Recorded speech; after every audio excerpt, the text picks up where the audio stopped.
Welcome to the Connectable podcast. The Connectable podcast starts in 3, 2, 1. We don't really have a formal intro to these things, so we kind of just get going, and then wherever it takes us, it takes us. So this is basically the start of the podcast. So, Welcome. yeah, welcome, guys. So today we have John and Kristin Buckner. They are husband and wife, entrepreneurs, and health coaches. I feel like based on your website, I could have listed like a million more things that you guys are, but we'll start there and then let you guys tell us a little bit more. How you guys doing? Good. Thanks for having us. Yeah, for sure. It's exciting. This, I think we've done a couple shows, but this is like one of our first official podcasts. Yeah. So Ooh. that's kind of great. So you guys are stuck with us. That's I think together, I've done one, but together, I think this is our first one. So that's cool. Yeah. Very cool. Did you guys listen to Trav's episode? I just saw it because John was telling me when we were jumping on, I said, I'm like, you're like, make sure they want me on this, right? Like, I don't want to show up. Make sure, right? Yeah. And so then we were looking at it and I saw Trav. I'm like, John, did you know Trav was on here? And he goes, yeah, that's kind of how I saw it. That's kind of how I found. I knew you, Josh. I saw some of your, I think Deb too, but some of the character combine stuff. Right. And so I'd followed that a little bit, but then I saw Trav on that, and we're good friends with Mel and Trav, and so I was listening to that one. So anytime Trav talks, I love listening to him. So, I listened to that, and that's how I kind of was introduced to you guys. Awesome. Sweet. Yeah, he was. Yeah. That was a fun episode with him. We actually tried to get Melissa on as well, but I believe we recorded that episode right before Christmas, or like the week before Christmas, and obviously because of what she does, that wasn't going to happen because it was just Right. A little bit. Yeah. But the hope is we can get her on at some point, separate from Trav, and then we can see if everything that he said is true. You know what I mean? You know what I'm saying? That's why I had Kristin come with me, so I didn't have Yeah, I did. That's exactly why I came in here. I don't know what he's going to say. This will be fun because on our other podcast for the Combine, we've had Deb, maybe 2 couples come on. A meal prep, Roseville and Folsom meal prep, and then there was one other. And it's always interesting when you have married couples on here because you don't know how it's going to go. And there's been a couple times where like, you know what, that might end up in a fight. We shouldn't have asked that question. Just kick me under the table. Yeah, exactly. We love it. Yeah, we love it. Our audience loves it. I don't know if the guests always love it, but we'll see how it goes.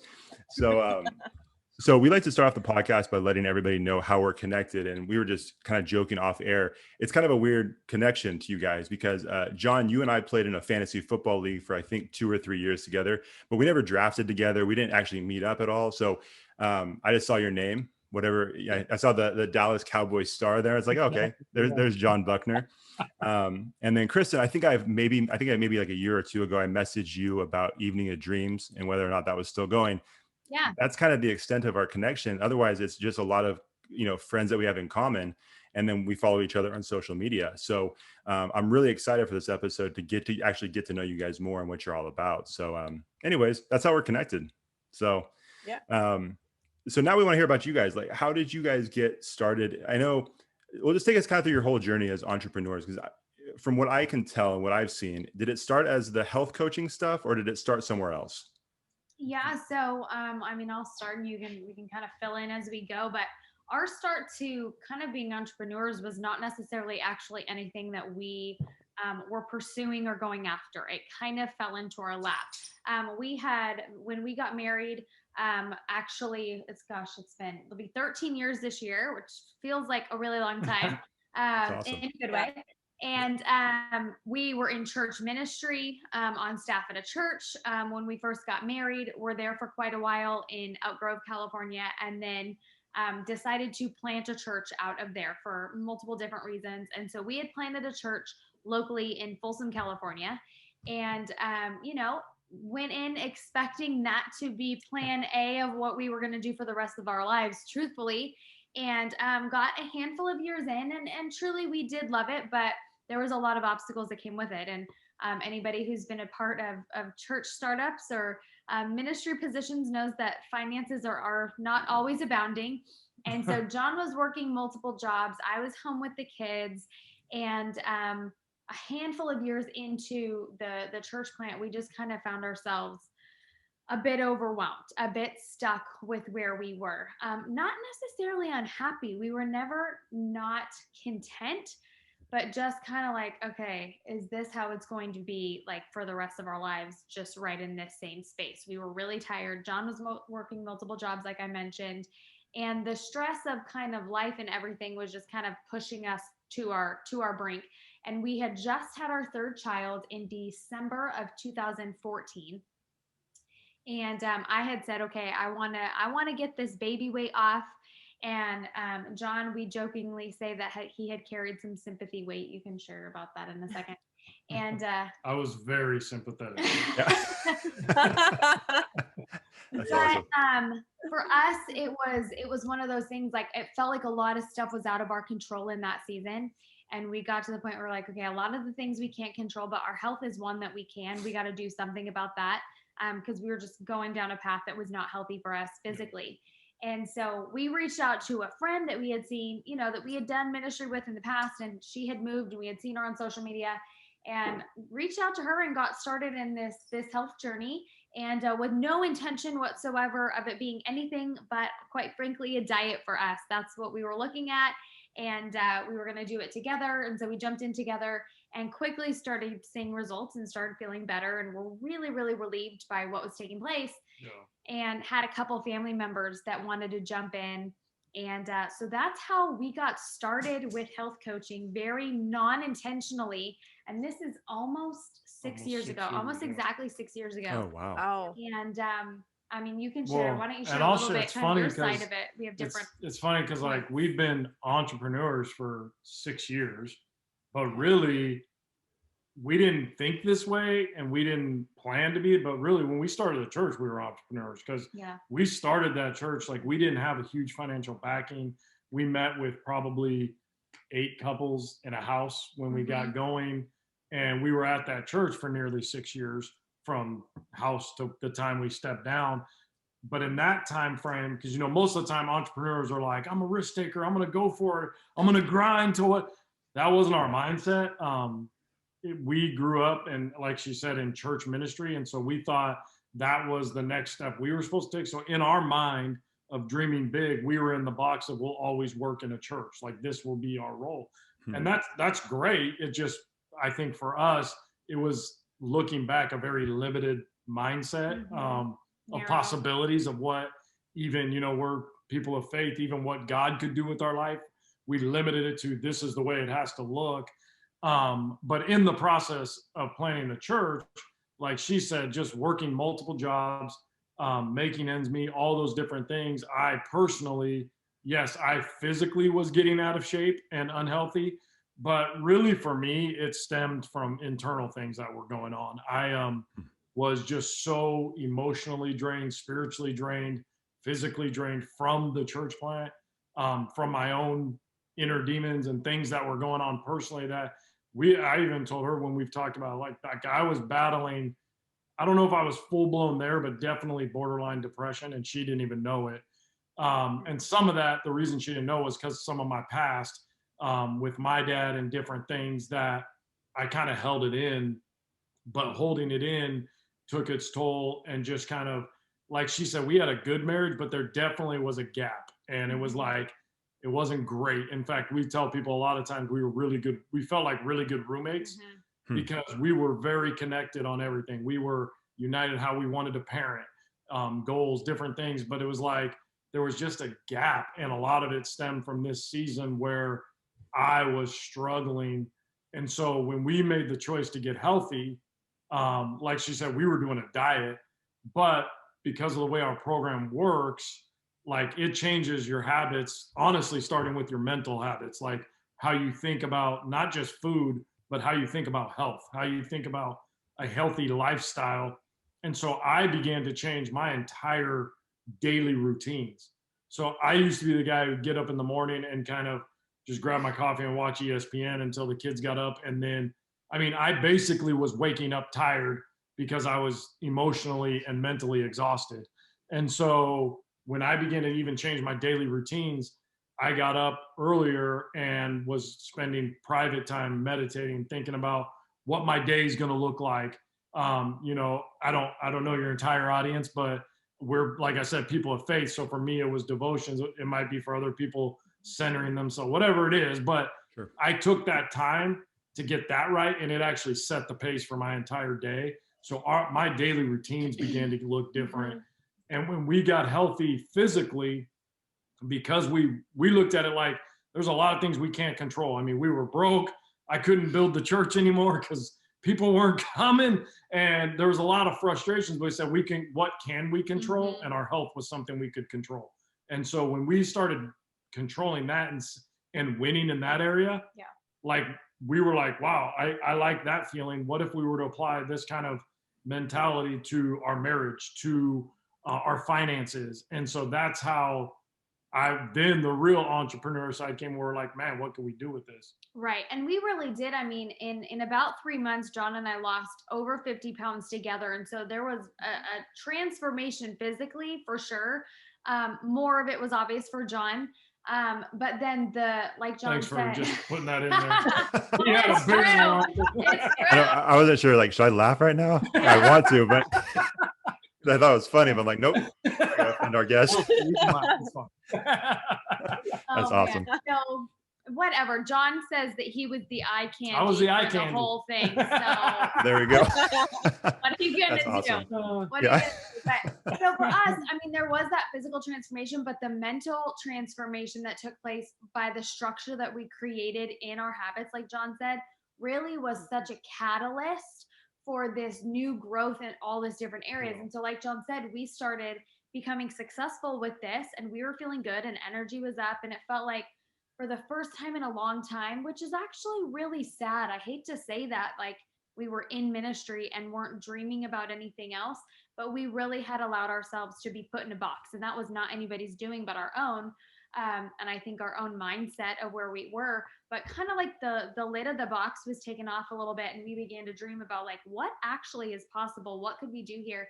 And so that was the start of really opening our eyes to, there's a whole lot of ways out there, even to do what we considered church ministry outside the walls of the church. And so, it was about almost 6 years into the church plant that we really felt like we were supposed to transition out.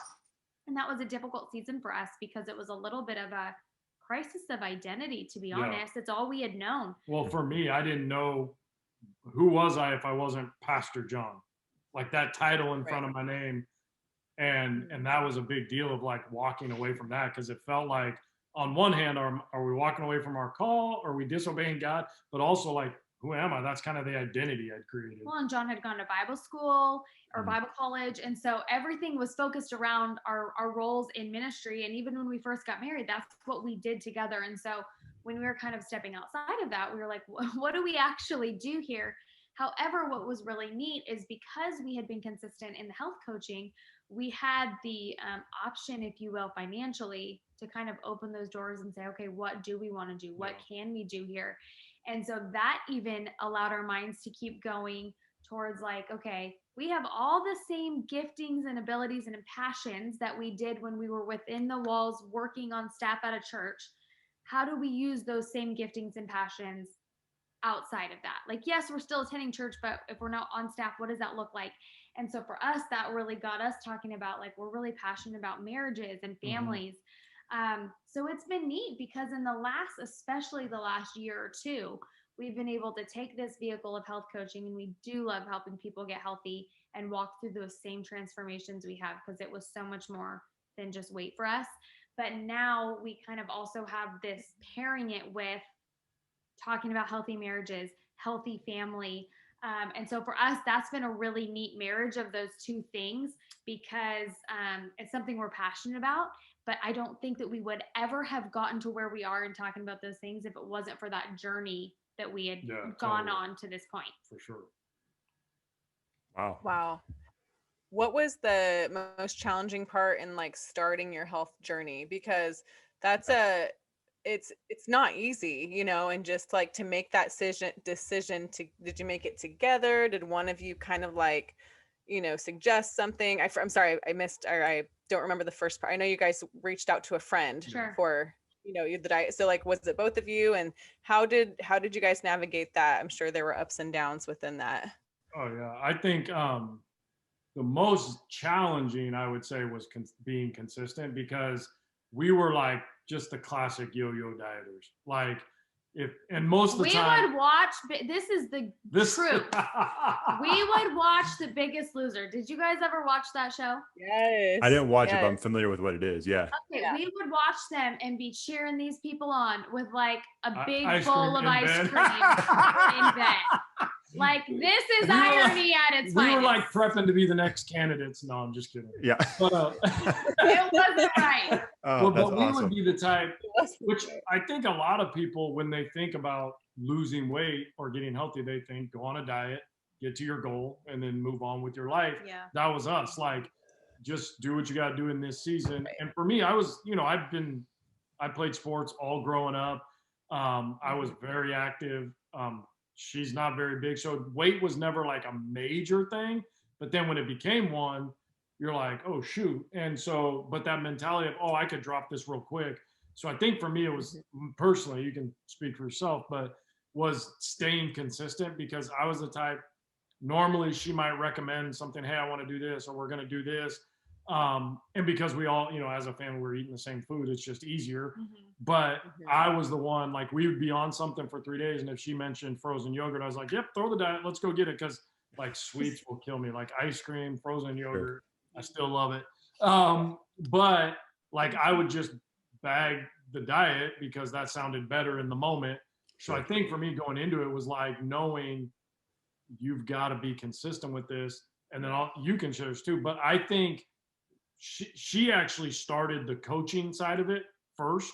I was more just like, hey, do your thing, support. And it was my mom and sister, because they saw us starting and they were like, we want to do this too. I'll say, when we started helping other people, it helped us stay consistent to our program. 100%, we would not be doing what we're doing or even consistent on our health journey if we didn't help other people in their journey. It's like a massive accountability tool when you serve other people in that way. So for me, consistency probably. Well, and I would say too, there was a difference. We had done different things. I'm sure so many people out there have tried all the things, right? I remember in college thinking what a great idea it would be if you were like, could do a Yoplait yogurt diet. Oh my gosh, you just eat Yoplait yogurt. I'm sure the pounds would just melt away. I mean, we think about really dumb stuff sometimes. Sure. And so for us, when we were at the point that we were, it was a little bit different than any of the times before. There was kind of a desperation. Yeah. And more so, even I think the desperation for me was seen with him. Like, this is beyond weight. I could see kind of that inner turmoil. I felt it in our relationship, and it was like, something needs to change. So I am really hoping that this is going to help. And I think that caused us to be more intentional and stick to it tighter, because I knew for me, I couldn't say, let's get frozen yogurt. I couldn't do that. I had to, for his sake, be so consistent and so tight so that we would start to see those results, so that we would start to be successful. And so I think our mindset was different on it. It was like, you kind of hit, not in a dramatic way, but you hit rock bottom. You go, okay, for real now, we actually have to figure this out. I mean, when you're desperate enough, you'll finally stick to something. Yeah. So I think for us, that's what made it really stick. And then, and this is true for so many people, you get a week under your belt, 2 weeks under your belt, and you start physically feeling good and seeing results. Yeah, I think I lost like 9 pounds the first week. Yeah, that motivation kicks in, and you're like, pretty motivating. I can do this. I can totally do this. And we do love our program. So once you got into structure of it, it was like, okay, I can totally handle this. Yeah, and our program, a key part, I mean, there's like 4 keys to it, but one of them is community. Like, we meet weekly with it on Zoom, just like things like this, doing a community support kind of. Sure. And the community aspect has been probably the top thing that's helped us, because, and we talked about it tonight. Our call was actually earlier tonight. And there's people now that we literally would consider like lifelong friends now. We didn't know them before we started this program. And then they partnered with us in business, and their coaches as well. And so we just built a bond where, like, literally 6 years later, we still have our group of friends that have always been our friends, but we have a new group of friends because we began kind of that whole idea of like going the same direction as somebody else. Right. And it just motivates you. And so those have been huge things that helped us stay consistent. Yeah, no, I'm glad you guys said that, because that was one of the questions I had for you, was this the importance of the community aspect of what you guys do. Because I mean, it's like what we talked in our other podcast. We talk about coaches and athletes, and specifically athletes, how the reason why teams become so tight is because you guys are going through the trenches together. You guys are going through hell together, and really pushing your bodies and your mindset in a way that other people can't relate to. And I think the same thing seems to be similar with what you guys are doing now. It's like you guys are all having the ups and downs, the times when you want the frozen yogurt, or the times that you have the really successful weeks and you lose 9 pounds. And so when you have people that are going through those same, ups and downs with you, I think there is a certain synergy and connection that's created when you do that, which is pretty cool. Yeah, absolutely. Absolutely. And I think there's something that takes place. I know this happened for us, and this is actually what we love most about coaching other people is a lot of times I think we stuff things away, things that we wanted to accomplish, things that were priorities for us. A lot of our purposes, dreams kind of just get stuffed away in life, in the busyness of the stuff. It's not necessarily bad. It just gets shoved down there. And I know for us, when we started physically feeling good and the weight was coming off, there was like this new outlook of like, there are a lot of things that are possible. You kind of sounds cheesy, but you kind of start to believe in yourself again of like, man, some of that stuff I wanted to do, maybe I could do it. Mm-hmm. There's a confidence that rises when you're confident in yourself. And so to see that in other people has been really neat. And so, I mean, we just even last weekend were down in Oceanside, California for a book launch of a friend of ours who we did not know at all before this community. And how much did Tom lose? Like 80? I know him and his wife combined lost 150. Okay, so together they lost 150 pounds. I think he's like 100. He's got a remarkable story even in his life before weight loss. But since losing the weight, the dream that he had to write a book years and years and years ago, he finally put pen to paper and said, let's do it. So to be able to see the things that are accomplished when someone starts to reach goals, I think that's the thing that really brings that community together, is because we're now doing life and partnering and walking alongside people who are picking up dreams and ideas and thoughts that they had years and years ago, but they had put them in the back seat or put them in the back shelf. And now they're like, no, I can do that because they're in a spot in their life where they feel like they can take it on. Yeah. Wow. That's really good. Well, I think it's interesting too, not only, like you said, does it cause you to dream bigger and think about things that you maybe thought weren't possible, but I also feel like one of the underrated parts about getting healthy is how much easier everyday things become. Or even like John, I don't know, Kristin, I don't know if you speak often. John, I know that you find yourself on the stage every once in a while. I've heard, musicians that lose weight say, man, my performance has completely changed because I was, 250, 300 pounds, and then I lost all this weight. And now it's like, I feel like a completely new performer because I have the ability to move easier. So have you guys found that there's just like everyday things that you guys used to, just take for granted or not think about that much, how your physical health affected, that now it's like, oh my gosh, this is way easier? I know for me, like the energy aspect, especially being active with my kids. Mm-hmm. Yeah. We have a 6, almost 8. 9. Come on, man. 6, 8, 9. That's somewhere between 6 and 11. We'll say that. Elementary age. 6, almost 9, almost 11. Yeah. And so this is when it gets dicey when we have couples on. I know. This is where we gotta be careful. Gotta kind of walk somewhere lightly. Yeah. But I know like my energy, and not even just energy, it is to play with them and go outside and all that. But I even think like mental energy, like just being present more, even in our marriage and listening, things like that, I think has been huge. I won't say this because I've been stuffed up sleeping lately, so there is some snoring. But I know I used to snore bad. That is so true. And in a way, when I lost weight, now I have been a little stuffed up, so don't count last night. He also used to eat Tums like they were Skittles. That's true. I used to have like crazy heartburn. Oh, really? Yeah. I'm gonna say this: Tums are pretty good. Not that I'm suggesting people eat them, but they taste pretty good. Yeah, man. They taste good. I'm not saying I eat them consistently, but I like them. Always. Yeah. And like I had them with me all the time. Interesting. And it was funny because we started the program, it was probably 2 to 3 weeks in that we realized like I wasn't even really paying attention. I was like, hey, I don't even need those anymore. Like I wasn't, Oh, interesting. I think things like that become normal. Yeah. That you're just like, oh, like life without that. And I'll say too, like even like public speaking, any things like that, just the energy after, because it is, I heard something, and I don't know how official this statistic or study was, but they said like I think a 30-minute speech, like especially like a preaching a sermon or public speaking, is like the adrenaline as if you got in a head-on car accident. Like your adrenaline is up that. Now again, I don't know how accurate it is, but I do know from speaking, like you do have kind of a high, right? And then you come off, like when you're done. That's why like they tell people like don't go up to the pastor or the speaker right after the message, because they might not say something you want to hear, because like you just kind of get drained. You know what I mean? Your energy. And I will say like my energy even after losing the weight was up and a lot better for things like that. Wow. Interesting. Yeah, I didn't know that. So so you guys started off with health coaching.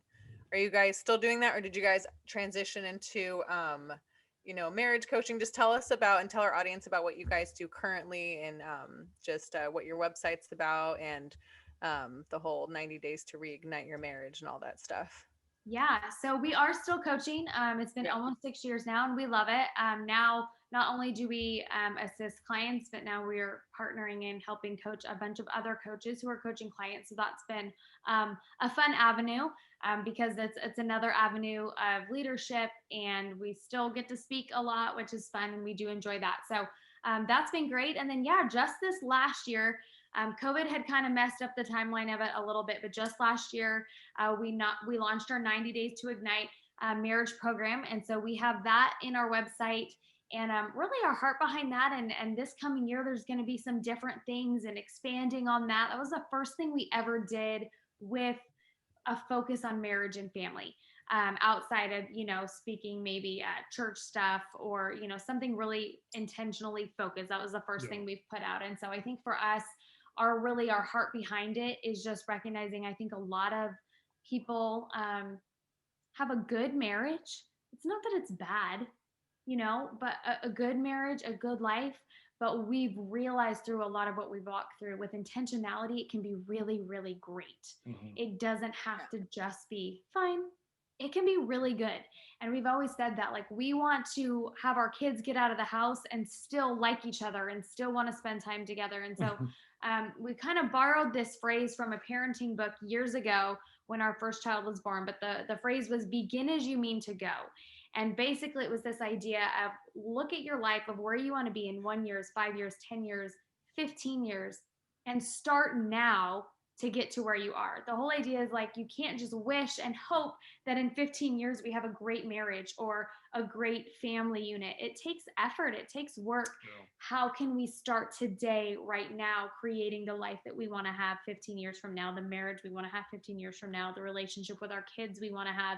And so that's a lot of the basis of what that 90 Days to Reignite is all about. Is just really being intentional about the things that you want to go after in your marriage and in your family. Yeah. And I think like the heart of it for us was birthed out of a couple of things. One, both of our backgrounds, we have some life that we've walked through as we were even children, and that brought us to the point of marriage. But I think a lot of us, with that idea of people living a good marriage, is I think the heart is for people. So many people wait till it's like the edge of the cliff, and it's either like you're beating each other up or it's divorce. Like it's like we're in a major fight or it's over. And we were like, there's so many people that are probably just living day to day that it's not almost over, but they're like, is this all there is? Like, just kind of becomes mundane. And that's really our heart, is like, obviously if we can help people make a choice to stay together and patch up their marriage is great. But like the people that are just in it daily, that are like, I kind of thought marriage was more, it's not the honeymoon anymore. But that helping them just kind of open their eyes to like, they can dream about a great marriage. Their marriage can thrive. It's not gonna be perfect. Like, you got to go through things, but even talking about like in there things that we watched and we learned, but like, even you're gonna have disagreements. How do you fight in a marriage? Because so many people are like, well, don't fight. I was like, no, you're not going to agree all the time. Big shocker. But like, how can you talk and disagree, in a sense, fight, but get to the resolution that's actually healthy for your marriage? Because I think so many people get in a marriage and it's like when they start getting a heated moment, it's, I want to be right. I'm right. So they're more interested in winning that argument than they actually are patching up and making sure they're moving in the same direction in the marriage. Right. And that's what we've said is like, if one person wins, nobody actually wins. Mm-hmm. So how do we come together? And remembering, like, we want a great marriage. We both are trying to get to the same goal. So how can we get there and respect each other in the process and honor each other, all that stuff. So that's kind of overall what it's all about. Right. Yeah, that's really good. Gosh. Well, and then, so what's the biggest challenge between you two in working together in all of that as a married couple? Oh, this is the one that usually That's a good causes problems. Just in marriage in general, or like being entrepreneurs, all of it. Because like, yeah, like we literally do everything together now.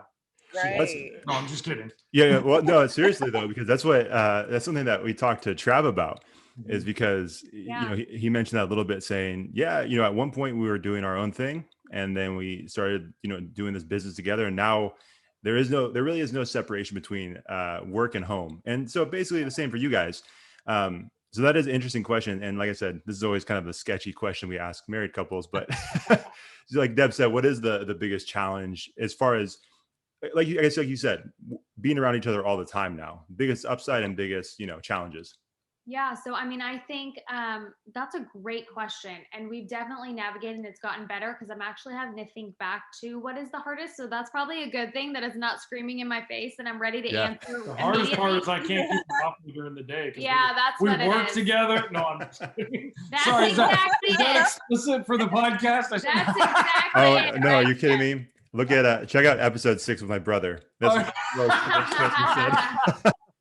funny. But honestly, for us, because John, like he said, I started coaching in the beginning before he joined me. He was very supportive, but it was about 1.5 years later that he joined me in coaching. And so when he did, we were both home full time. And we didn't really communicate what that was going to look like. So for about 2 weeks, it was bad in the beginning. Now he had no idea. He was living his very best life. Golfing, coffee dates. Oh no. Because you got to realize too, when he was pastoring, he loved meeting people and talking to people, but he was working so many jobs that he didn't actually get to do the stuff that he would have liked to have done as pastor, meeting people for coffee, just checking in on people. And so he was like, now I have the time to do it. That's what he wanted to do. Well, my life didn't change one bit. I was still home. I was still doing laundry. I was still taking the kids and doing the things. And he was golfing and he was going to coffee. And by the second week, I was just like so mad. This is just not working. He's living his best life and nothing has changed. So I told her to go get a job. No, I'm just kidding. That's not what he said. So we did have this conversation we had, and I was like, I'm trying not to be mad at you, but I feel a little resentful. I felt resentful to him. And really, it just came down to communication. It was a lack of communication. And he was like, hey, like, you have to realize I am home now. So like, you can do these same things too. Well, because we had a kid at home still. They hadn't started school. Right. So she could just leave whenever. Somebody had to watch the child at home. Right. Brylan, she's got a name. Yes. Uh-oh. We're starting to see the cracks. Here it comes. I'm getting hot, sweating. Yeah. But it really was just communication, because he was like, hey, I am home too. Like, I can be home whenever you want to go. Just tell me. I just wasn't used to being able to do that.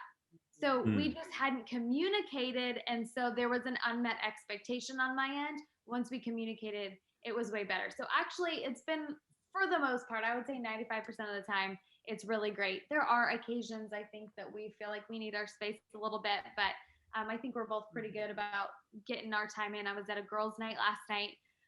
So we're good about giving each other space. I still go golfing, so. John There you goes go. to girls' night. No, I'm kidding. That sounds bad. No, he doesn't do that. But yeah, No, hey, no judgment here. This is it. good podcast content. So whatever you do, man. No, I mean, I think, like she said, that was probably the biggest, like, actual challenge. But the funny thing is, it comes back to even some of the stuff, like, even in our marriage stuff we talked about, it really came down to communication. Yeah. And she was resentful, and I had no clue. And I think whether it's business partners, whether it's marriages, whatever it is, I think a lot of times it's that unmet expectation or the unsaid expectations. And she just hadn't really communicated. So I was going about my life and doing my thing. Once we talked about it, it was like, oh, okay. And what could have been something that drove a wedge and caused a really big problem, because we communicated, because we talked about it, it was like, oh, no problem. And honestly, we are, I mean, pretty fortunate. We do really enjoy hanging out together. I'm not just saying that for the podcast. Sure. We do. And so like, there hasn't been even time where we're like, because I mean, we spend a lot of time. Yeah, almost all the time. Well, especially now, right? Especially now with our current situation, what it's been for the last year. Yeah. I will say the kids were home the first half of the COVID stuff. They're in a school where they can be in like pods, so they actually go. Got it. That's been good. Yeah. We did discover through the pandemic season, we are not gifted to be homeschool parents. Like that is not our gift. Some people can do it. God bless them. Yeah. That's not us. Yeah. I would say anybody who's not watching this on YouTube and who's just listening, if you could have seen Kristin's eyes when John said that, you would know how serious they are about what they just said. For real.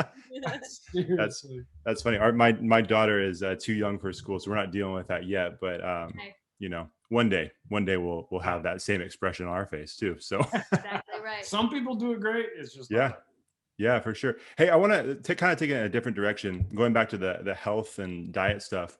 For each of you guys, what is the biggest food temptation that you struggle with?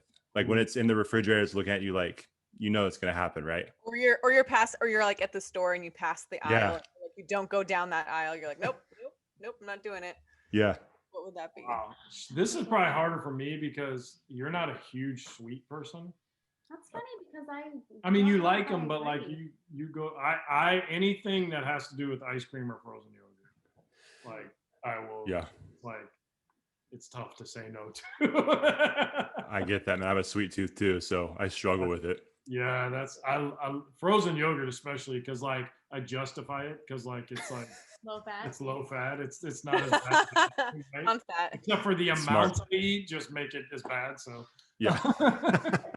I think I'm kind of bougie when it comes to sweets. So Bougie. like Cheesecake Factory, like that's a hard one for me. See, now like, you're just talking about stuff, and I want to go get it. Right? Store-bought cheesecake, I can totally pass that. But like if you give good stuff, that's hard for me. But for me, my biggest thing always is anything pasta. So. Anything pasta, I just can't handle it. So, like, do you want confessions of like a former fat? Yes. Okay. Yeah, please. Yes. Like when I'm talking sweets that like will give me, we were at a friend's house and we wanted Cheesecake Factory and DoorDash didn't deliver to their house.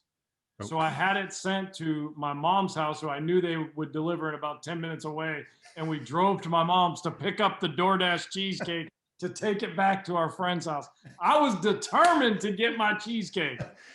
I guess so. Hey, that's smart. That's smart thinking. Those are my confessions.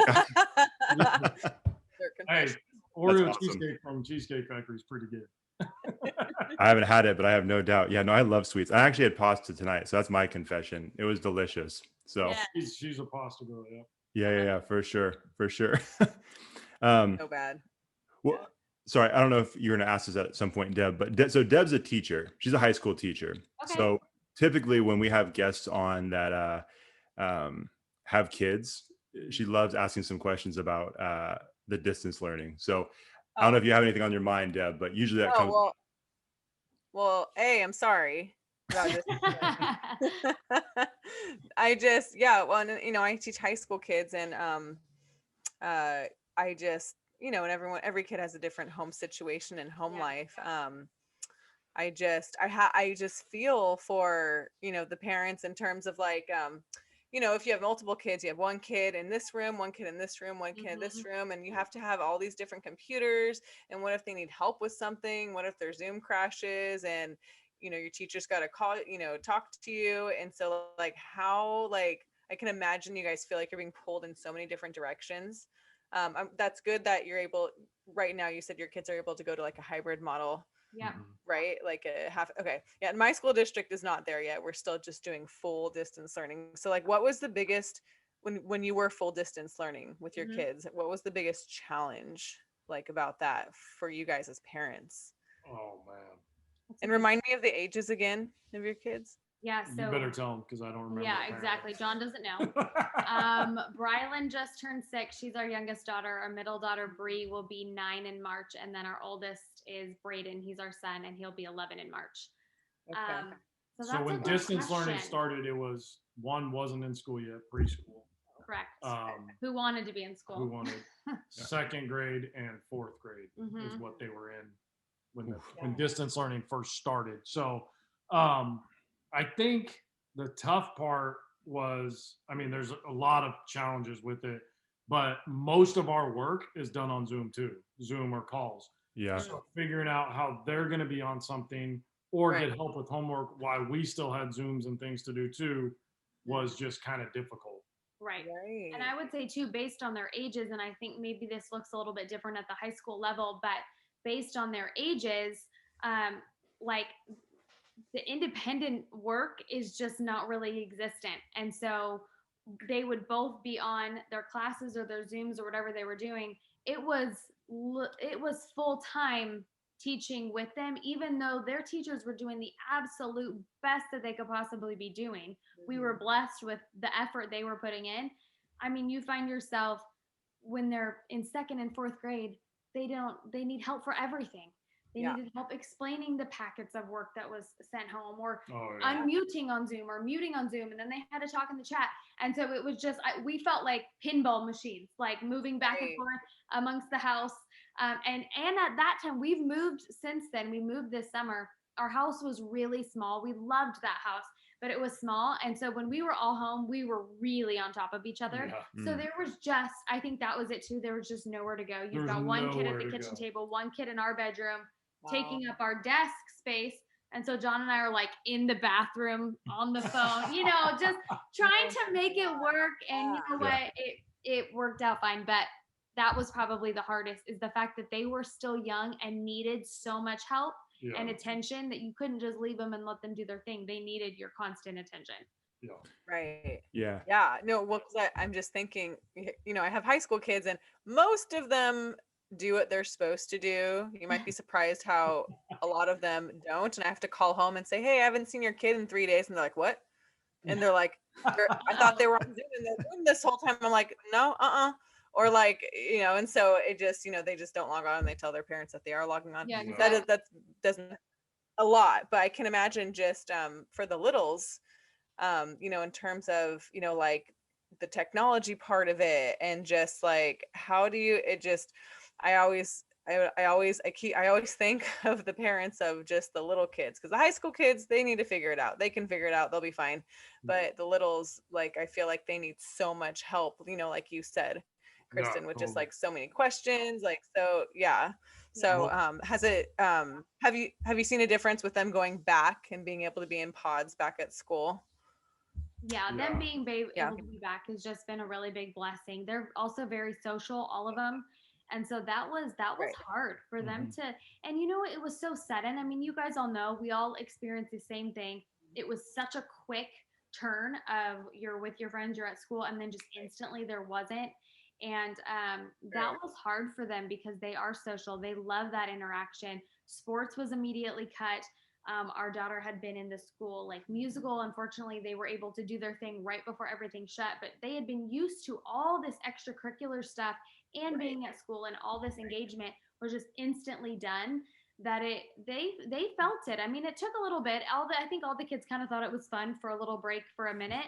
And then it was fun because like, we tried to break it up and bought a ping pong table and put it in the house. So in the middle of the living room, we were like, we had to like past get it. creative here, get some fun. Yeah. There you go. It's like That PE. was PE. Yeah. That's back when we thought it was going to be like 6 Yeah. weeks to flatten the curve. Here we are. But that was hard. Emotionally, I think it was hard for them too. I think they're understanding it now, but like, I think for a lot of us, we were like, oh my gosh, it's so much to not be able to go out and we need a break. And it was like, what? This is hard for our kids too. Yeah. This is really hard for them to not have their normal routines as well. And so it's been really nice for them to be able to be back. Looking back through it, like, it's actually such a blessing that we do what we do and work from home, because I can't imagine the families, that the single moms or the Yeah. families that have to work and can't get out, like they Yeah. have to work. What are they doing with their kids? I mean, Yeah. it's just such a difficult season. And so we're extremely blessed that, as frustrating as it could have been with all the different computers, definitely a easier problem to navigate than Yes. those that have to navigate work and all that. So still blessed in all of it. But yeah, we're glad they're in their little pods and at least get that experience now. Sure. Yeah. Well, I imagine some of this type of stuff comes up in your guys' coaching calls too, with the people that you guys are coaching or mentoring, right? Where they might be in a situation where they also have 3 kids, but they don't have the pod situation, and it's full distance learning. It's been full distance learning this entire time. So what has that been like as far as the coaching side of it and navigating and kind of helping people through those challenges? Yeah, that's a good question. I think there's a lot of flexibility in what we do. There's nothing emergent, and so that's helpful. So for those people who are coaches, but they've had their kids home and it looks a different way. Yes, it's messy. It looks a little different. You've got kids popping their head in Zooms and but Yeah. I think everybody gets that, and Sure. there's grace for that, especially in the season that we're in. But because it is flexible, that has been nice. It's like that nothing is an emergency in what we do. And so, we're able to move things around or restructure things so that we can be where we need to be. Same with the people that we're working with who have kids. Like, make that the priority. We'll work this stuff around it, but it's been nice because people can make that a priority. And then there's people that also work full time and do this, and so they're fitting this coaching into the intentional parts of the day that they can, and we just try to support that as much as we can. But that's the cool thing about it is it's really flexible, so it's able to be worked around. I think with like client aspect, there's when all the stuff first kind of hit, I think people spent money on some things to kind of alleviate, like almost to like get a break from reality in a sense. So I know like Amazon shot up, shipments were coming everywhere. And I think a lot of people actually said, hey, I'm going to focus on some home stuff and get healthy during this season, thinking, this is going to be a few week thing or a little. The longer it went on though, I think we saw some people, whether it was depression, whether it was losing jobs, whatever it was, you started to see even like a client level, people maybe go to unhealthy habits. And then now though, I think we're swinging back to a little bit of hope, a little bit of light at the end of the tunnel. And I think people are getting back to, okay, I need to get things back in order. Like I need to, on the coaching level. And that's one of the things we're extremely blessed with too, because it's not just us out here to figure it out. Like we actually have a team of leaders. We have a coach that helps us in business. And that's been a huge thing for us because like I've told her, I've been a part of church ministry, and this isn't a knock on church conferences or church ministry, but I've learned more in leadership growth in our coaching business and things that we go through for that than I ever did on church leadership. And again, that's not knocking. There's some great stuff out there, but the level it brings us to, it's really taught us like life happens for you, not to you. So how can you take these obstacles that come out, and that's the obstacle is the way. Like, how are you going to overcome this? How are you going to adapt? How are you going to change? And so that's really helped a lot of us and our team during this season is, hey, like this is what's going on.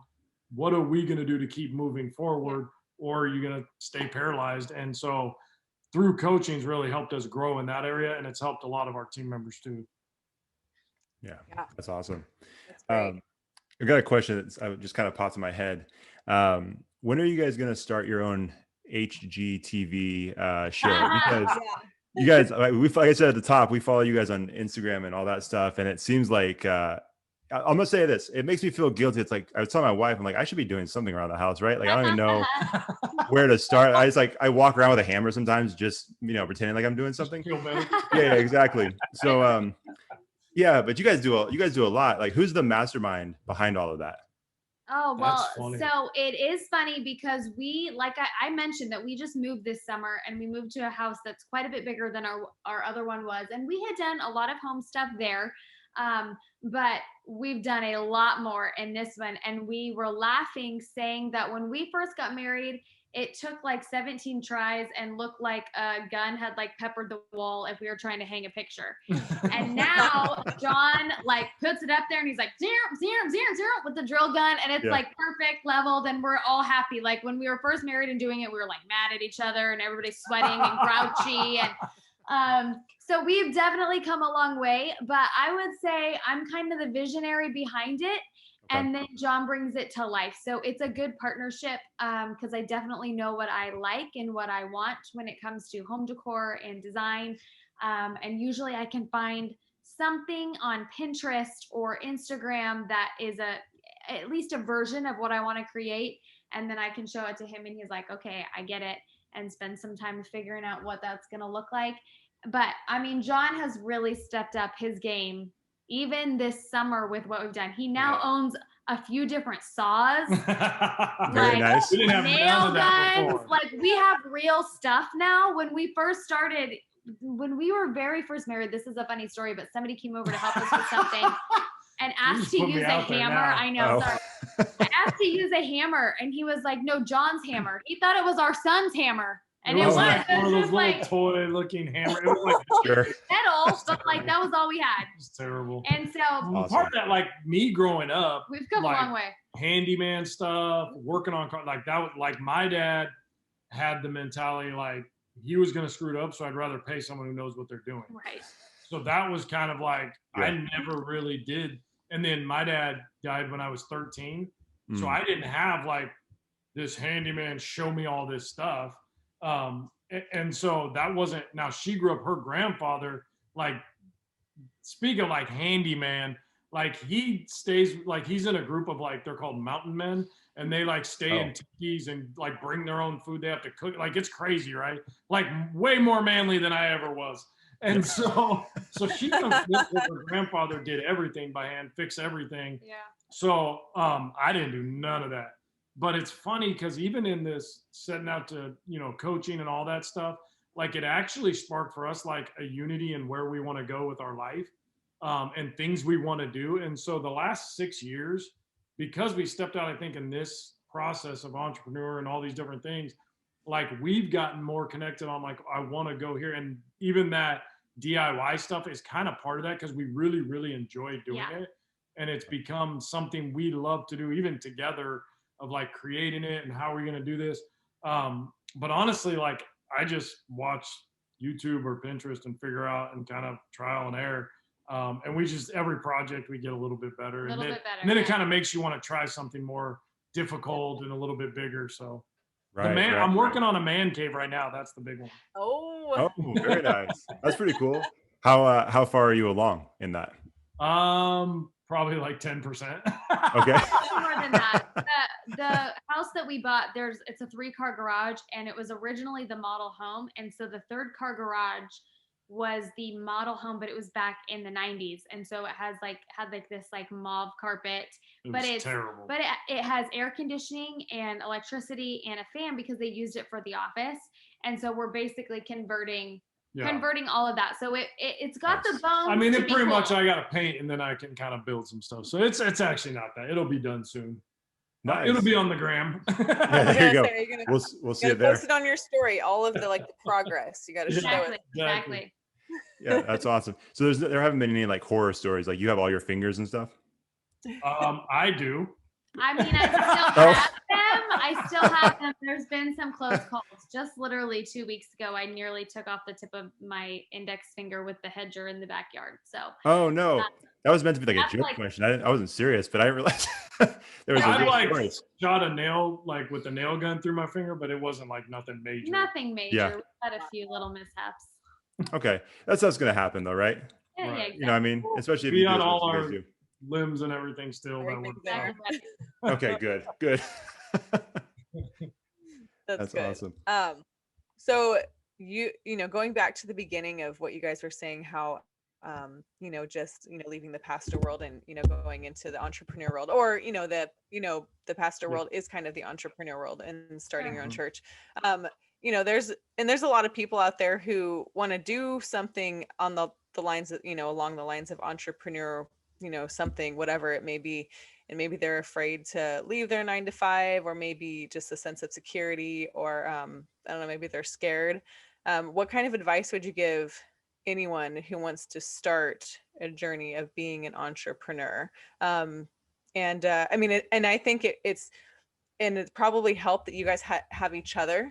And so what, someone who's like by themselves, like who, they're just kind of relying on their own self of just like support and just, getting that motivation. Like, what kind of advice would you guys give? That's awesome. I think for me, one thing that I have seen modeled to me and that I appreciate, and I've noticed the shift that I start to think this way, is looking at not what I can't do. Because like you said, there's people who have entrepreneurial dreams, but they're working their 9 to 5 because it's paying the bills. It's supporting the family. Is not looking at what I can't do, but looking at what can I do. So getting really, really clear on what it is that they want, and then taking steps, even if they're really, really small, of what can I do right now to move me a step closer, another step closer towards what that is. Because I think when you look at a big picture of what you want to create, in entrepreneurship, it can look in so many different ways. But if you look at the big picture, it can be overwhelming. But, I've heard it say before, like, I've heard people say like, okay, day 1, I just need to find the paperwork that I need to submit. And day 2 is just submitting the paperwork, taking things in bite-sized chunks and saying, what can I do right now? What can I do today that's just going to move me one step forward to that dream, or one step forward to that becoming more of a reality? Because there's a lot of people making a lot of things happen, even in the midst of doing a lot of other things. And that's one characteristic that I see in a lot of them. Yeah, I think kind of with that it's really a thing we always call it structural tension. And the way we do that is like, basically, where do you want to be? Like, if you want to be an entrepreneur, what is it that you want to start? What is this dream company, business, whatever it is? And then looking at where you're currently at. So it might be like us, a health coaching business. We're pastoring, working multiple jobs. So what is the steps in between to get me to where I want to be?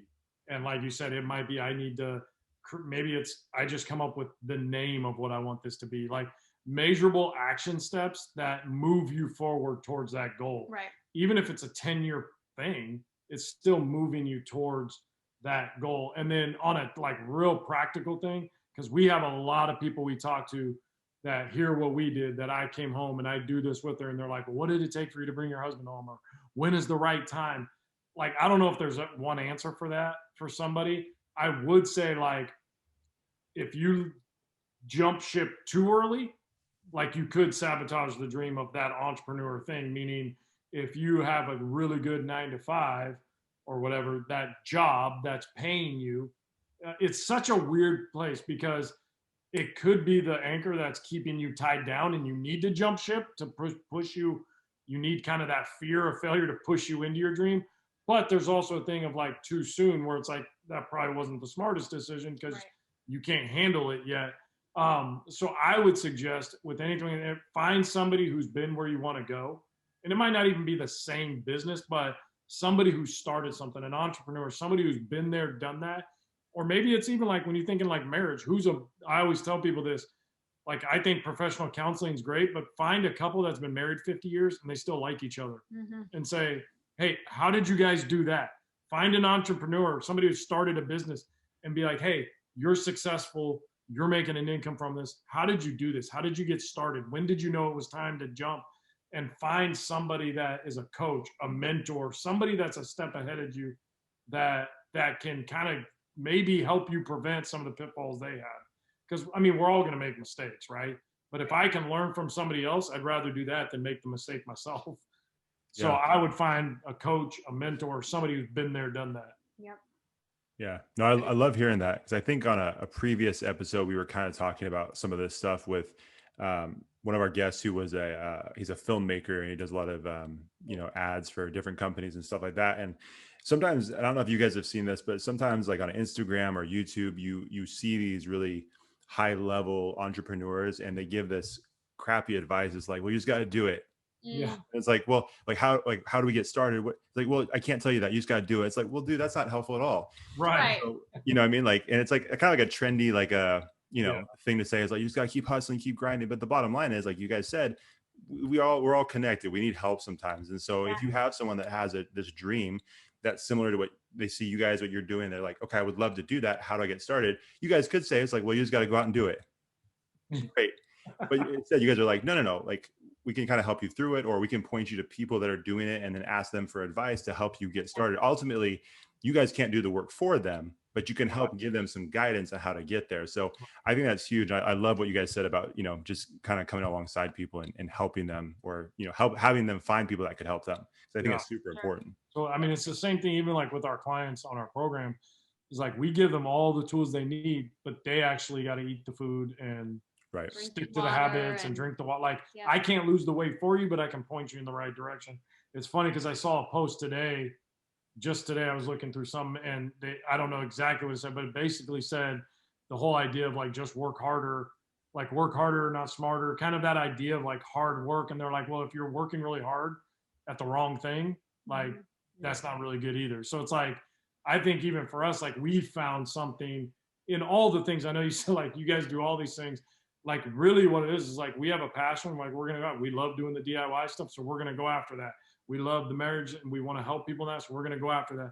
We love seeing people thrive in their health and build business. So we're going to go after that. So I think it's finding what you love to do and matching that with a plan that can help you get there. And then somebody who can maybe help point the way. And that I think can lead to success. Exactly. So you said that this was your guys' first podcast that you're on officially. Yeah. Is that what you guys said earlier? Have you guys ever thought about starting your own podcast? Because you have a lot of like great content. Good. A lot of words is what you're saying. No, I would totally listen to it. Like it's just it's good, but it's what's what I'm looking for. It's just it's helpful content. So anyway, well, thank you. Thanks for saying that. We're kind of in a creative stage right now. It's a neat place to be because we kind of are in a spot where we're like, what do we want to do? Yeah. A lot of that I mean, honestly, we were in conversation about that about 10 minutes before we jumped on here with you guys. We're in a space of figuring out like, what do we want to do? What kind of things, how do we want to talk about things? Is it podcasts? Is it interviews with other people? Is it, all kinds of different stuff. So we're in kind of a wait and see. It's coming together and kind of a creative zone of figuring out what that's going to look like for us. I think the fun thing too, though, is like even in that like create mode, because I could see that happening, down the road. And I think years ago, the fear of like, who's going to want to listen to you? I still think that, like, who's going to care what you say? Who's going to want to listen? Like years ago, though, that idea of failure, like would have prevented us. I think now we're like, if we do it and nobody listens, who cares? Let's try it. It sounds fun. Like, I think the idea of taking, like, even like you were saying with entrepreneurs, just take the risk. Well, because I feel like we did it in a smart way and built something, it's even led us now to be like, now you're at a place, take the risk, try it. If it doesn't work, it doesn't work. Who cares? Right. So I definitely think it's possibility, but I mean, I think we both at times wrestle with like, who's going to care to listen to that? Yeah. I mean, we would laugh at each other. We just laugh at each other. Yeah. Hey, that's okay. They would probably still listen to yours more than us. So. I just pay Trav to listen to it. Yeah. That's a good idea. I need to do that same thing. We were actually joking with Trav on that episode because there was a post that Melissa had a little while ago about his short shorts. And we're like, I told him, like, man, we could benefit from that somehow, like create a Patreon page and you get a picture of Trav in his short shorts. I don't think he was interested. But he does have some short shorts. I know. He's a good looking dude. So it's like, he didn't want to help out though. So, yeah, he could. Well, hey, we want to be respectful of your guys' time. So we thank you so much for being here. But we do have one last question that we ask everybody at the end of the show. And before we tell them where they can find you and follow you, we always like to know if you guys have a connection suggestion. That's what we call it. It's a dumb name, but that's what we stuck with. Basically, is there an organization, a brand, a person, something out there that each of you feels like we need to be aware of? That's a great question. That's a great question. There's a lot of things I could think of. It's kind of a tough. If you have a couple, if you guys each have a couple, please let us know. We should start giving this question ahead of time. This is kind of. No, seriously. Well, I'm trying This to has happened a couple of times. Like we haven't learned. wanting it, like anything that, or just would be good for people to check out. I think I'm trying to get my mind in the right. Yeah, place. for sure. Like, well, so for example, we were talking about Trav. Trav mentioned Title Boxing in Sacramento. And then he also mentioned the Battle Ready podcast by Aaron and Erwin McManus. So those were kind of his. He might have mentioned one other. Other people have mentioned, I think, restaurants, nonprofits, stuff like that. So it could really be, I mean, it could be a TV show if there's a TV show that you feel like people need to be watching, documentary, anything like that. It's up to you guys. Yeah. I got a couple that might have other ones. One is, and this is more like the nonprofit, the kind of just making communities better, is City of Refuge in Oak Park. Yeah, that's great. You guys probably have heard of them, but Lauren and Rochelle Ditmore, we just love them and their hearts for people. I think they would be a great thing to check out. And then podcast, I could say, actually, it is our friend who wrote this book, but the Our Cultivated Life. Our Cultivated Life, Tom Hamill, he has a podcast, and it's kind of a leadership podcast. But seriously, like it's funny. I didn't do this for plugging anything, but his book is perfect. That's awesome. But his story seriously is one of the craziest, most out of this world stories I've ever heard in my life. And I think it's because you see him now, he looks like this just kind of preppy, nerdy guy. He would say he's a nerd, so I'm not like throwing him under, but like, I mean, literally his story comes from, if you guys, your listeners know the area, he grew up in Stockton. And I mean, from literally drug dealing in his early 10, 11, 12 years old, to the point of wanting to kill his dad, to radically his life being changed. And now he wrote a leadership book. So, I mean, it's a crazy, but he has a leadership podcast too, where he shares a lot of stuff too. So it's kind of a cool guy. If you're a entrepreneur looking for like leadership stuff, I would recommend him. Yeah, I echo John with City of Refuge. I was going to say the same thing. And I would say there is a group I'm a part of on Facebook. It's called We Are Team Brave, and it's a group for women. So sorry, guys. But it is ladies in leadership, ladies who are married, single, moms, not moms, basically just women doing life together, but going after dreams together. Definitely an entrepreneur spirit. But a great community there. So they do sometimes different events in different places, but always live Wednesday mornings at 9 a.m. through that Facebook page, We Are Team Brave. And it's a place where I find a lot of value and community with some like-minded women. Sweet. Very cool. Sounds good. Perfect.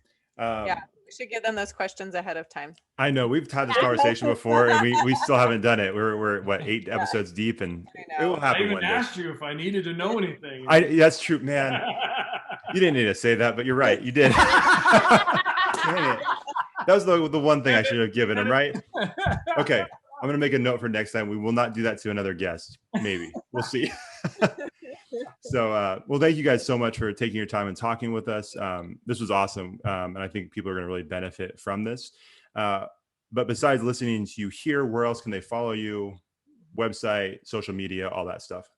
Yep, absolutely. We are on all the sites with social media, Facebook, Instagram.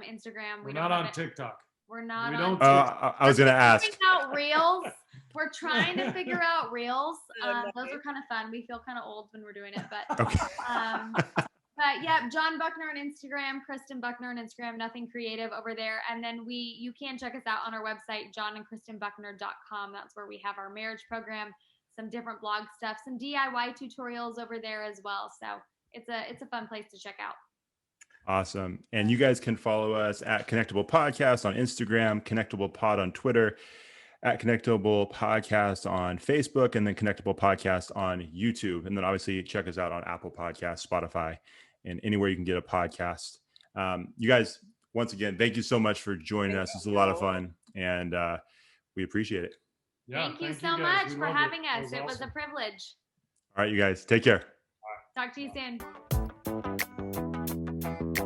Thanks for watching the show. If you enjoyed that episode, make sure you like it, share it, and hit the subscribe button to get a new episode every week. We'll see you next time on the Connectable podcast.